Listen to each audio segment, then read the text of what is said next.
ഒരു ദിവസം ഞങ്ങളുടെ അടുത്തേക്ക് വന്നപ്പോൾ സാധാരണ രീതിയിലുള്ളൊരു ശരീരമായിരുന്നില്ല, നിറച്ചും നല്ല നീരായിട്ടിരിക്കുന്നു. എനിക്ക് വല്ലാത്തൊരു ബുദ്ധിമുട്ടായി. മോൻ പറഞ്ഞു, പണ്ട് ഇങ്ങനെയൊന്നും ആയിരുന്നില്ലല്ലോ, ശരിക്കും ശരീരത്തിൽ നീരുണ്ടല്ലോ എന്ന് പറഞ്ഞു. അപ്പം ഞാൻ സത്യം ഓർത്തു, ആദ്യമൊക്കെ പോകാൻ മടി കൊണ്ടായിരിക്കും ഹസ്ബൻഡ് അങ്ങനെ എന്നോട് പറഞ്ഞു തന്നു. പക്ഷേ ഇത് കണ്ടപ്പോൾ എനിക്കൊത്തിരി സങ്കടമായി. ശരിക്കും രോഗമുണ്ട് എന്നെനിക്ക് തോന്നി. ഞാൻ എന്നിട്ട് ഇങ്ങോട്ടേക്ക് പോകാൻ വേണ്ടി എൻ്റെ ഫ്രണ്ട് എന്നെ വിളിച്ചിട്ട് പറഞ്ഞു, നീ സങ്കടപ്പെടേണ്ട, നിൻ്റെ ആകുലത മൊത്തം ഒരേ ഒരു സ്ഥലത്ത് നീ കൃപാസന മാതാവിൻ്റെ അടുത്ത് ചെന്നാൽ നിനക്ക് പരിഹാരം കാണുവാൻ സാധിക്കുമെന്ന് പറഞ്ഞു. ഞാൻ മക്കളെയും കൂട്ടി ഞങ്ങൾ ഇങ്ങോട്ട് പോന്നു. ദൈവനാമത്തിന് മഹത്വമുണ്ടാകട്ടെ. ഞാൻ ഇടുക്കി ജില്ലയിൽ സേനാപതിയിൽ നിന്നാണ് വരുന്നത്. എൻ്റെ പേര് ലിസി എന്നാണ്. ഞാൻ 2022 നവംബർ മാസമാണ് ഞാനിവിടെ വന്ന് ഉടമ്പടി എടുക്കാൻ വന്നത്. അന്ന് ഞാൻ വരുമ്പോൾ എനിക്ക് ഒരുപാട് സങ്കടങ്ങളും ആകുലതകളും എന്നെ ഒത്തിരി അലട്ടിയിരുന്നു. പരിഹാരം ഉണ്ടാകുമോ എന്നൊരു സംശയവും ഉണ്ടായിരുന്നു. പക്ഷേ ഞാനിവിടെ വന്ന് ഉടമ്പടിയിൽ നിയോഗം വെച്ച് ഞാൻ പ്രാർത്ഥിച്ചു. ഓരോ നിയോഗങ്ങളും ഞാൻ എൻ്റെ മനസ്സിൽ തട്ടി ഞാൻ എഴുതി.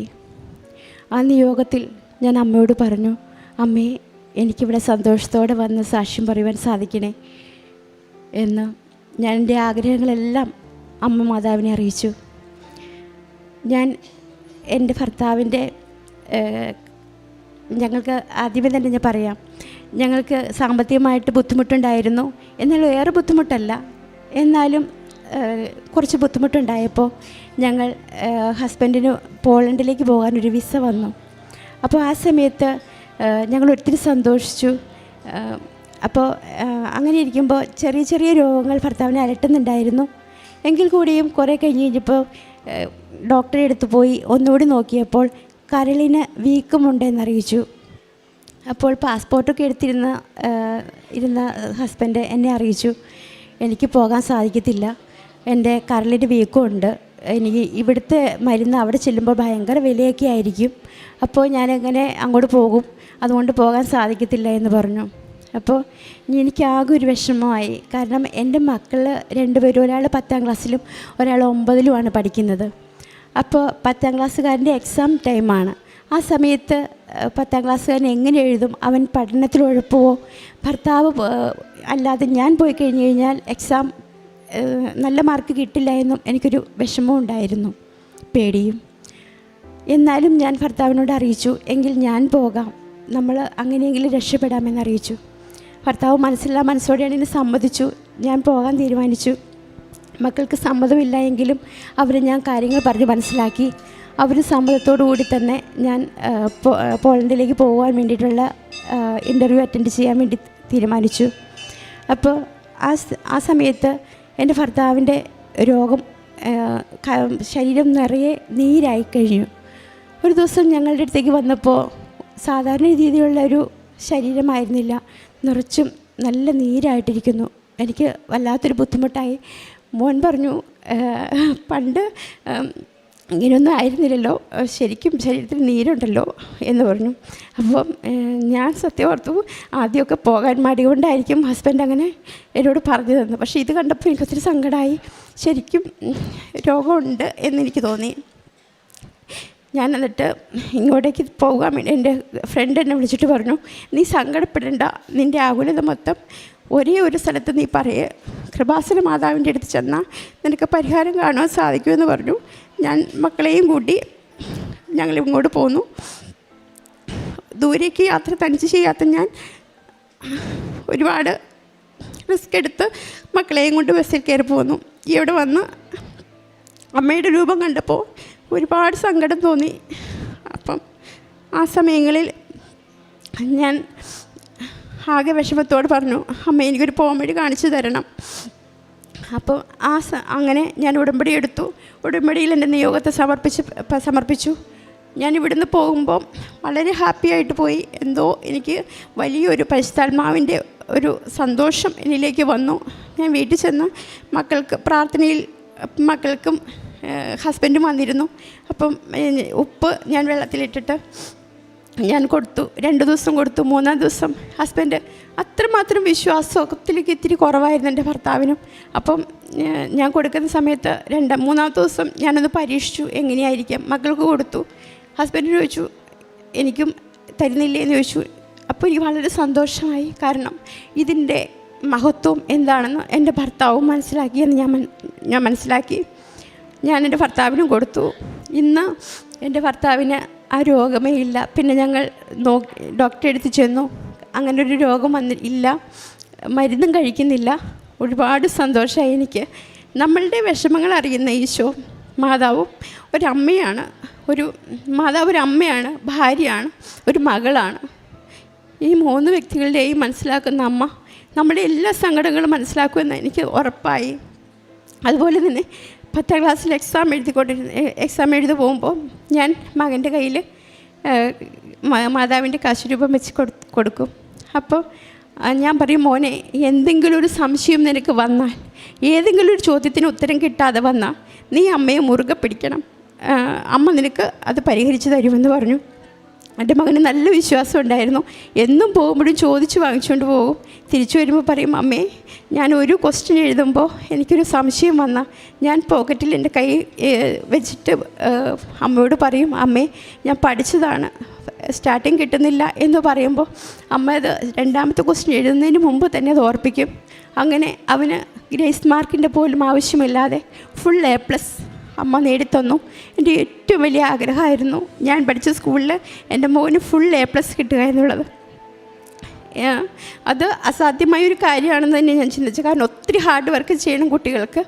അപ്പോൾ അവനത് നേടിയെടുത്ത് തന്നു. അവന് ഇപ്പോൾ കമ്പ്യൂട്ടർ സയൻസിന് നല്ലൊരു സ്കൂളിൽ തന്നെ അഡ്മിഷൻ കിട്ടി.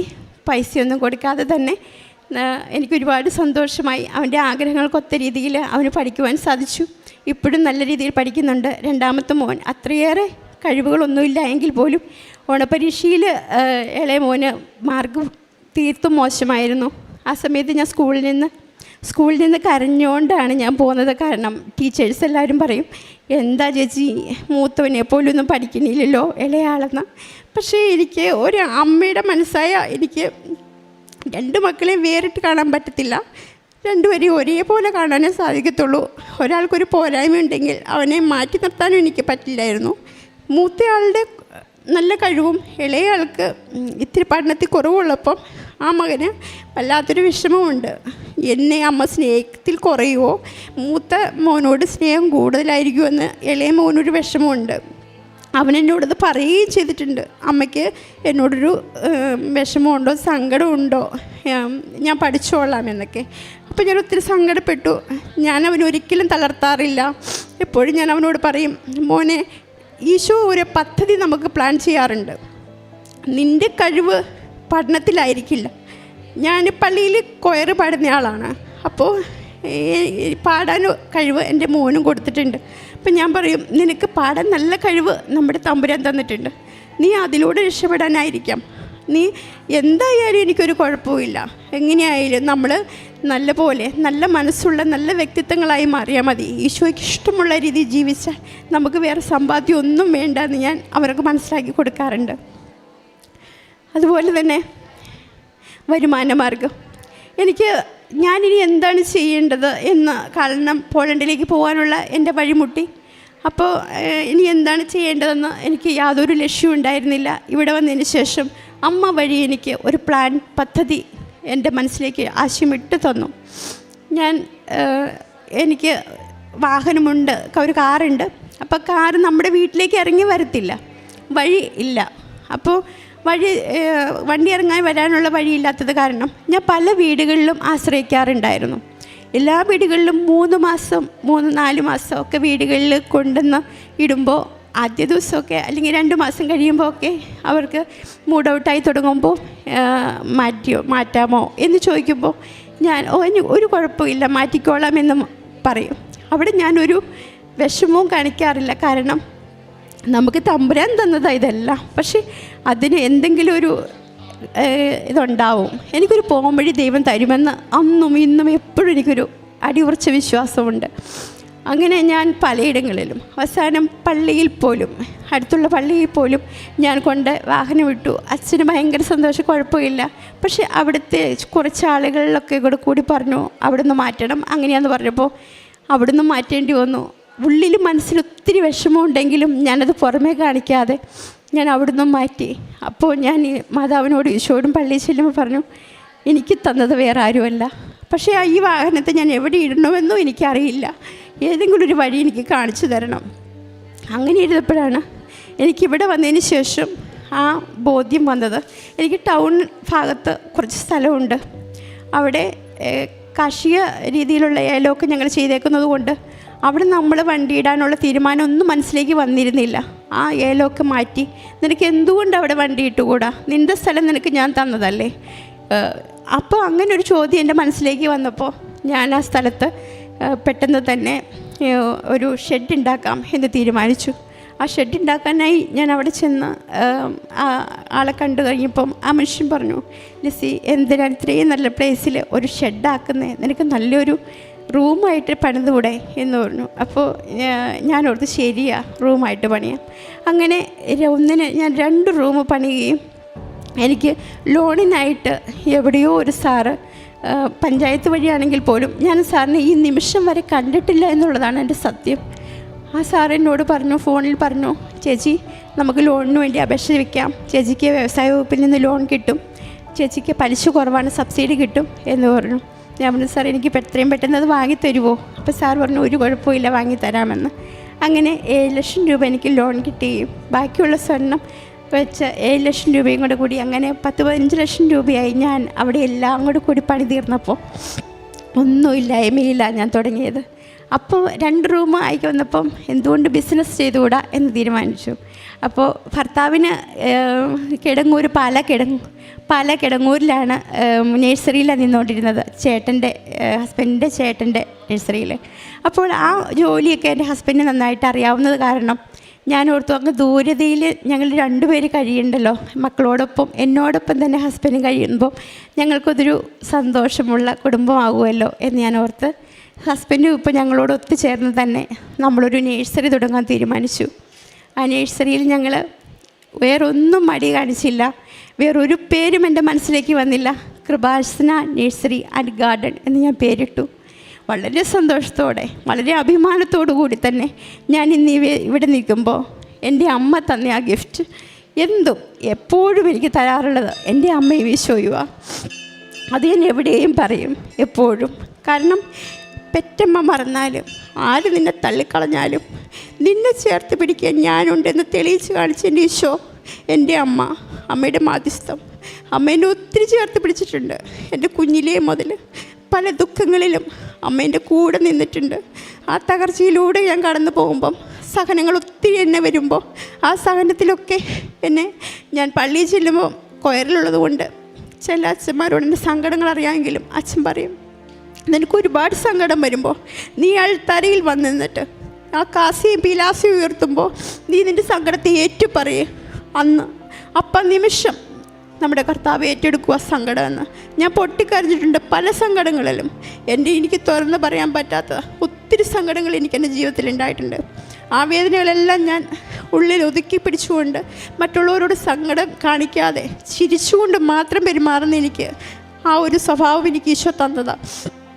ആരെയും ഞാൻ എൻ്റെ സങ്കടം അറിയിക്കാറില്ല. എനിക്കെൻ്റെ 2 മക്കളെ കിട്ടി. ഇത്രത്തോളം എനിക്ക് വഴികൾ തെളിയിച്ചു തന്നു.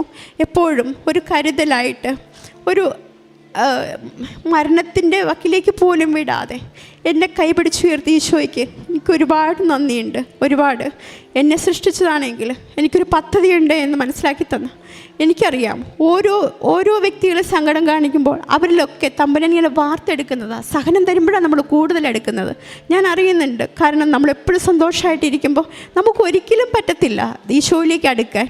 നമ്മൾ മറന്നു പോകത്തേ ഉള്ളൂ. പക്ഷേ നമ്മൾ സഹനങ്ങൾ ഓരോന്നായിട്ട് വരുമ്പോൾ തീർച്ചയായിട്ടും നമ്മുടെ ഈശോ നമ്മളെ വാർത്തെടുക്കുന്നതാണ്, തീച്ചൂളയിലിട്ട് വാർത്തെടുക്കുന്നതാണ്. നമ്മൾ അത്രമാത്രം കൃപാസനയിൽ വന്നു. അപ്പോൾ ഇവിടുത്തെ ഞാൻ അന്ന് ആ ബിൽഡിംഗ് പണിയാൻ വേണ്ടിയിട്ട് പണി നടത്തുമ്പോൾ എൻ്റെ അടിത്തറയിട്ടപ്പോൾ ആദ്യത്തെ കല്ലിൽ ഞാൻ ഉപ്പും അതുപോലെ തന്നെ തൈലവും കുരിശ് വരച്ചിട്ടാണ് ഞാൻ എൻ്റെ അടിത്തറയിട്ടത്, കല്ലിട്ടത്. ആ മൂലക്കല്ല് ഏറ്റവും ഞങ്ങൾക്ക് നല്ല നല്ല ഉയർച്ചകളിലെത്തിക്കുമെന്ന നല്ല വിശ്വാസം, ധൈര്യവും എനിക്കുണ്ട്. ഇന്നും ഞാൻ അമ്മയോട് പറയും, അമ്മേ, കൃപാസനയിൽ പൂക്കൾ കുറഞ്ഞു പോയാൽ എനിക്കല്ല നാണക്കേട്, നിനക്കാണ് എന്ന് അമ്മയോട് ഞാൻ പറയാറുണ്ട്. അമ്മ ചിരിക്കുന്നുണ്ടാവും. ഞാൻ ശരിക്കും പറഞ്ഞു കഴിഞ്ഞാൽ ഞങ്ങൾ സംസാരിക്കുന്നത് ഒരു എൻ്റെ അമ്മയോടെന്ന പോലെയാണ് ഞാൻ സംസാരിക്കാറുള്ളത്. അല്ലാതെ എപ്പോഴും ഒരു ആകുലത വെച്ചുകൊണ്ട് എനിക്ക് തരണം എന്നല്ല. ഞാനെപ്പോഴും നല്ല രീതിയിൽ തന്നെ നമ്മളുടെ അമ്മയോട് നമ്മളെങ്ങനെ സംസാരിക്കുന്നോ അതുപോലെ തന്നെയാണ് സംസാരിക്കാറുള്ളത്. ഇന്നിപ്പോൾ കാരുണ്യ പ്രവൃത്തികളിൽ ഞാൻ ചെയ്യാറുണ്ട്. ഞാൻ ഒരു ഹ്യൂമൻ റൈറ്റ്സ് മനുഷ്യാവകാശ സംഘടനയിൽ ഇടുക്കി ജില്ലയുടെ പ്രസിഡൻ്റായിട്ട് വർക്ക് ചെയ്യുന്നു. അപ്പോൾ ആ സംഘടനയിൽ വർക്ക് ചെയ്യുമ്പോൾ പല ആളുകളെയും സഹായ ഹസ്തവുമായിട്ട് നമ്മൾ ചെല്ലാറുണ്ട്. അപ്പോൾ പല കാര്യങ്ങൾക്കായിട്ട് തിരഞ്ഞെടുക്കുമ്പോൾ ഞാനൊരു നല്ല പുണ്യപ്രവൃത്തിയിലേക്ക് പോകുവാൻ വേണ്ടി അവർക്ക് പ്രചോദനം കൊടുക്കാറുണ്ട്. അവരോട് പറയും, നമുക്ക് ആരുമില്ലാത്തവർക്ക് അവരുടെ അടുത്ത് പോയി ഒരു ദിവസമെങ്കിൽ അവരോട് ഷെയർ ചെയ്ത് അവരുടെ സങ്കടങ്ങളിലൊക്കെ പങ്കുചേർന്ന് അവർക്ക് സന്തോഷം കൊടുത്തുകൊണ്ട് അവർക്ക് എന്താണോ ആശയമുള്ളത് അത് നമുക്ക് സാധിച്ചു കൊടുക്കാം. അന്നത്തെ ഫുഡും ഒക്കെ നമ്മളുടെ തന്നെ ചെലവിൽ കൊടുക്കാം, അവർക്ക് ഡ്രസ്സും കൊടുക്കാം എന്ന് പറഞ്ഞുകൊണ്ട് തന്നെ ഞങ്ങൾ ചെയ്യാറുണ്ട്. കുട്ടികൾക്ക് സ്കൂൾ തുറക്കുമ്പോൾ കുടകളും ബാഗുകളും ഒക്കെ വാങ്ങിച്ചു കൊടുക്കാറുണ്ട്. അതുപോലെ ചെറിയ ചെറിയ സംഭാവനകളൊക്കെ ആരും അറിയാതെ തന്നെ ഞങ്ങൾ ചെയ്യാറുണ്ട്. എനിക്ക് പറ്റുന്നത് പോലെ തന്നെ ഞങ്ങൾ ചെയ്യാറുണ്ട്. അങ്ങനെ ദൈവത്തിന് ഇത്രമാത്രം കരുതലും സ്നേഹവും സന്തോഷവും ഒക്കെ തന്നത് ഈശോയ്ക്ക് എന്നും മഹത്വം ഉണ്ടാവട്ടെ.